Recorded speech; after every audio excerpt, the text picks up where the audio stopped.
ইসরায়েলের বর্বর হামলা ও হত্যার প্রতিবাদ এবং ফিলিস্তিনের নির্যাতিত মানুষের সঙ্গে সংহতি প্রকাশ করতে আজ ঢাকার সোহরাওয়ার্দী উদ্যানে অনুষ্ঠিত হচ্ছে মার্চ ফর গাজা কর্মসূচি। এই কর্মসূচিতে আসা ফিলিস্তিন সমর্থিতদের মাঝে ব্যতিক্রম ষাটোর্ধ্ব দুই বন্ধু, যারা ফিলিস্তিনের পতাকা দিয়ে নিজ হাতে পাঞ্জাবি বানিয়ে মার্চ ফর গাজা কর্মসূচিতে অংশ নিতে এসেছেন। আমরা এই বার্তা দিতে চাই যে শান্তির বার্তা দিতে চাই। আমরা ফিলিস্তিনিদের মুক্তি চাই, তাদের এই যে শিশু হত্যা বন্ধ করো, এবং ইসরায়েলকে আমরা নিন্দা জানাইতে আসছি।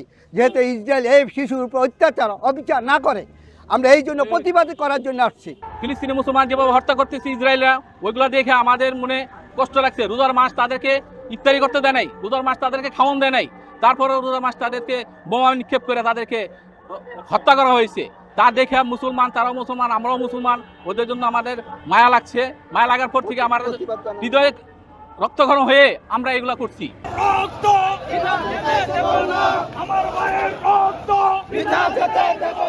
এদিকে মূল অনুষ্ঠান শুরুর আগেই সকাল থেকে ছোট বড় মিছিল নিয়ে ঢাকার বিভিন্ন জায়গা থেকে সোহরাওয়ার্দী উদ্যানের প্রতিটি গেটেই ভিড় করছে সাধারণ মানুষ। মিছিলে অংশগ্রহণকারীদের হাতে দেখা যাচ্ছে বাংলাদেশের জাতীয় পতাকা ও ফিলিস্তিনের পতাকা।